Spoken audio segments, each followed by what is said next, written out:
اللہ جس کا چاہتا ہے رزق فراخ کر دیتا ہے اور جس کا چاہتا ہے تنگ کر دیتا ہے، اور کافر لوگ دنیا کی زندگی پر خوش ہو رہے ہیں، اور دنیا کی زندگی آخرت کے مقابلے میں بہت تھوڑا سامان ہے۔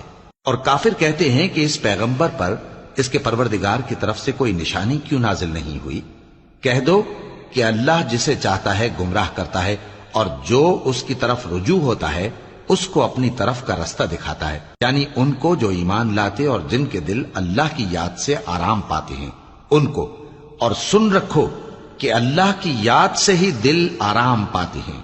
جو لوگ ایمان لائے اور عمل نیک کیے ان کے لیے خوشحالی اور عمدہ ٹھکانہ ہے۔ جس طرح ہم پہلے پیغمبر بھیجتے رہے ہیں اسی طرح اے نبی ہم نے تم کو اس امت میں جس سے پہلے بہت سی امتیں گزر چکی ہیں بھیجا ہے، تاکہ تم ان کو وہ کتاب جو ہم نے تمہاری طرف بھیجی ہے پڑھ کر سنا دو۔